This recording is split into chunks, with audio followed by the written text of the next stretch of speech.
If I raise some pigs on my property, I process those pigs. I take the bacon and the ham and I cure it or I smoke it. I meet with my neighbor and my neighbor says, hey, do you have any more of that pork? I'd like to buy some of that from you. And I say, sure, yeah, I got a couple extra hams. You want to buy them? How does $3 a pound sound? Yeah, that sounds fair. Okay, so I got an 8-pound ham and I give him the ham. He gives me $24. And even if I report that income and do everything per the IRS and upon a Schedule F and do all those requirements, what I just did was very illegal. I can't do that. Okay, that's illegal. If I want to make some bone broth, right? We process our own chickens and we take the carcasses and we make bone broth. And we have friends that say, that bone broth is fantastic. It's great. We loved it when we had it at your house the other day.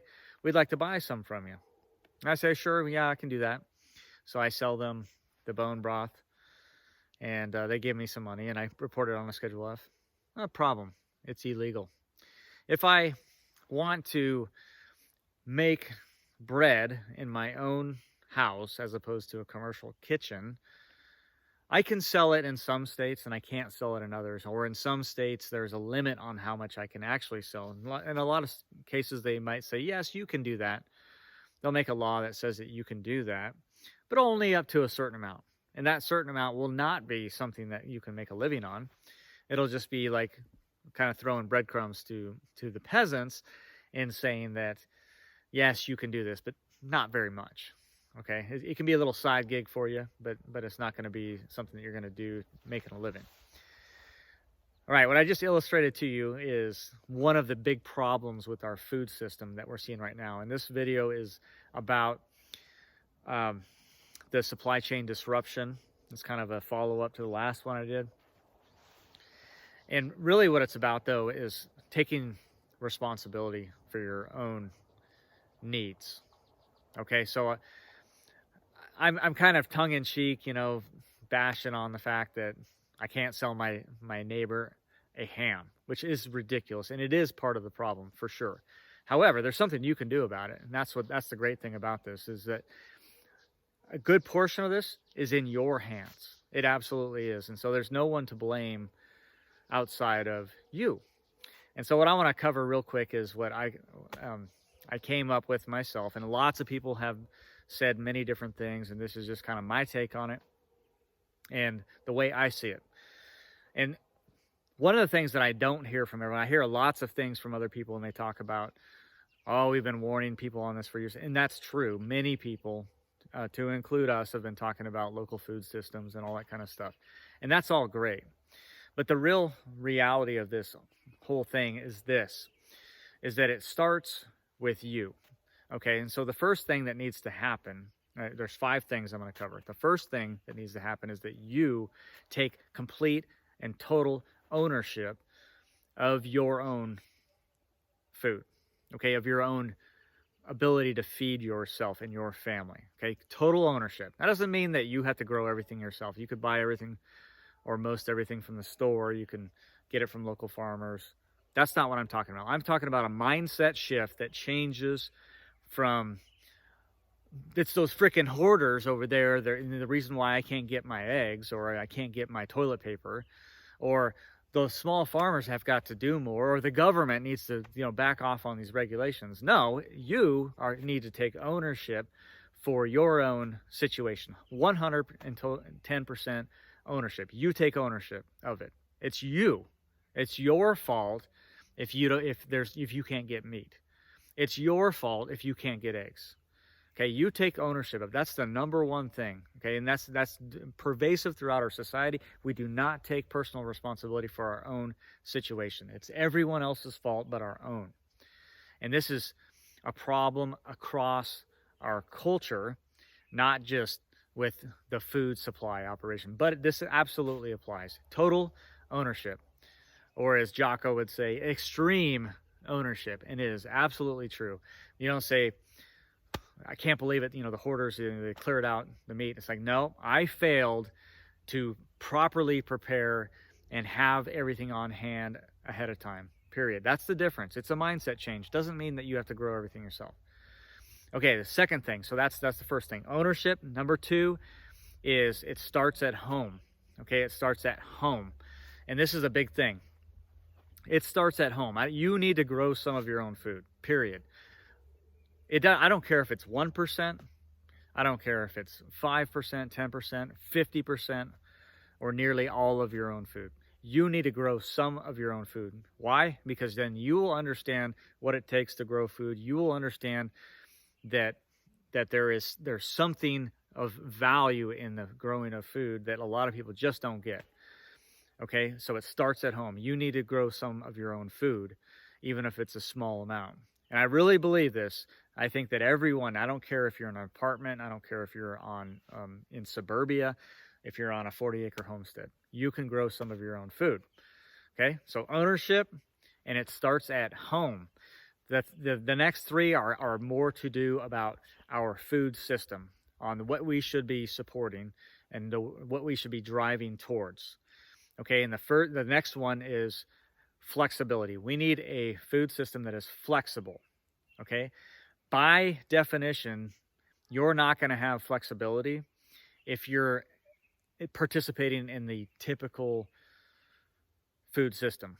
Okay, it is not flexible. I mean, we're seeing that right now, and that's the susceptibility to shock that we're seeing in this mass compartmentalized, just-in-time type food system. So we need a food system that's flexible. In other words, on a short notice, it can change and it can flex to the needs, right? So it's a food system that's local, that can shift from, maybe normally it is going to the retail stores in the local area.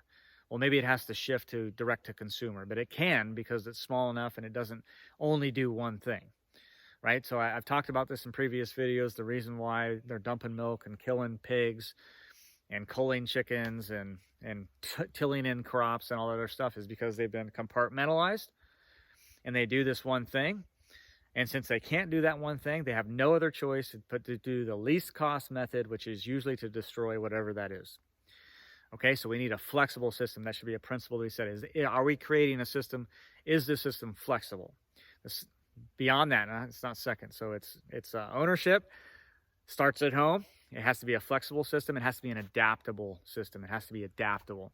Okay, an adaptable system is, okay, it can change over the long term. We can transition. It's just like I'm standing in an edible forest garden right here, and it is adaptable. It has to be able to change over time. As all these trees mature and grow, different things are going to be happening in the understory, right? Right now, I've got trellises going, and I've got grapes growing, and I'm growing even cucumbers and some annuals in here. But when this is, when there's a decent canopy, well, I'll probably not grow cucumbers in here. I'll probably grow more currants in the understory and things like that. Okay, so it has to be adaptable. We need a food system that is adaptable. Finally, and this is one of the most important pieces to this, and it kind of encompasses the whole problem that we've been talking about, and it's the reason why I can't sell a ham to my neighbor, okay, which I should be able to sell a ham to my neighbor, is we need a decentralized food system. Okay, a decentralized food system. That implies that we should not be having a bunch of regulations from the federal government. The reason I can't sell a ham to my neighbor is because of federal regulations in food, quote unquote, safety. Okay, I'm not even going to go there on the whole safety thing. And in fact, what's upsetting to me and disappointing is that a lot of people, even in the food movement, the local food movement, they jump on board with all these food safety regulations. They're some of the worst Nazis when it comes to food safety and everything else. We need to be able to manage that for ourselves, right? We're responsible. Okay, we're responsible for our ability to feed ourselves and our families. Okay, we have the responsibility to it. We need to take personal responsibility and be able to do that. Okay, so it needs to be decentralized. We should not have regulations coming from the federal government about whether or not I sell a ham to my neighbor. All right, all those things, total ownership, extreme ownership. It starts at home. It's a flexible system. It's an adaptable system, and it's decentralized. Okay, and then I'm going to go back to what I have talked about in previous videos, and that is what I call the need to invert the triangle. And the triangle or the pyramid is this: is you have the bottom of this is how the current system is. The bottom of the system, or the bottom of the pyramid, is where we get, the bulk of our food. Okay, and the bulk of our food miles is about 1,500 miles. Okay, so that's the average food mile is about 1,500 miles. Okay, so in other words, the bulk of our food is coming nationally and internationally. 1,500 miles, that's nationally and internationally, a lot of times. Okay, above that would be regional. Okay, so we get some food regionally, and that's better, but there's a big swath through there. And then above that would be local. Okay, so that's local food, but in reality, how we do it now, on average, okay, I know there's exceptions to the rule. There's people that only buy local and all that kind of stuff. That's great. But on average, that local is a pretty small sliver. And then up here, that tiny, tiny little sliver would be the average amount that is grown at home.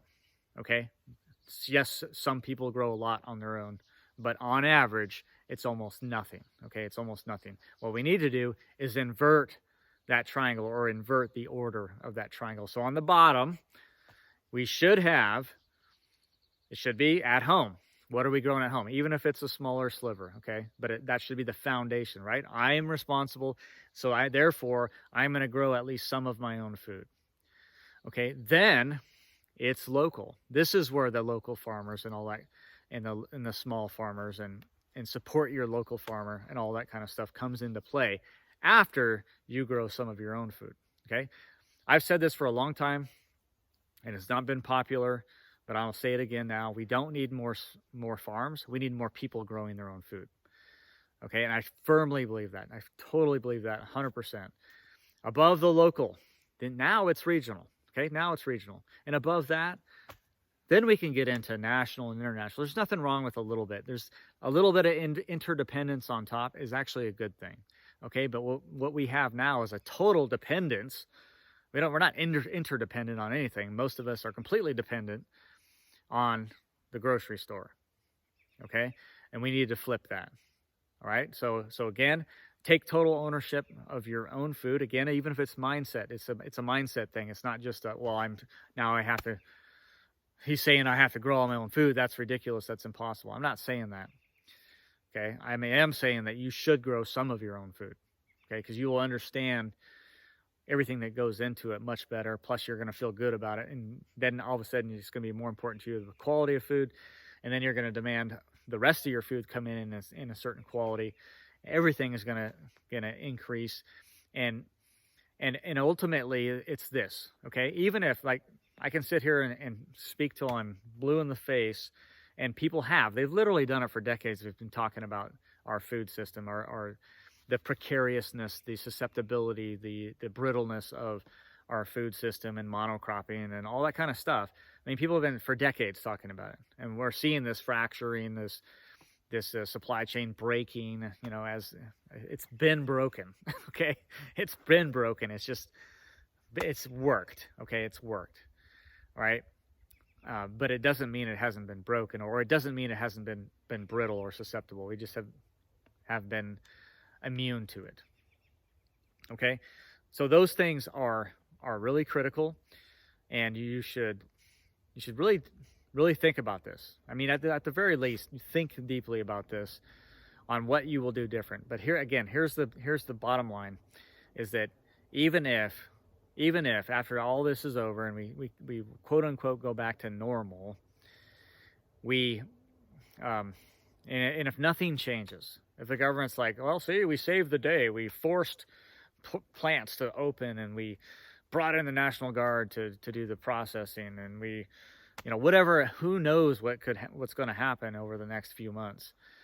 And we've bought up all that, we spent more and more trillions and trillions of dollars by printing it and then giving it to the food banks or whatever it is we do.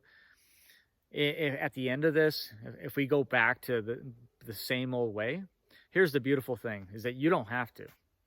You have a choice. If you take full ownership of your own food system. And if you start at home, meaning you grow some of your own food, and then if you make sure that the food system that you're investing in is flexible, adaptable, and decentralized, you're going to opt out of that system. Okay, so you have a choice. You can do it. And the problem is everyone wants to blame government. It's the heavy hand of government. It's like, no, it's not. Government is a reflection of the people. Okay, so that's where it has to change. And ultimately where it has to change is with you individually. And the very first part of that is you taking extreme ownership of meeting your own needs in the food system.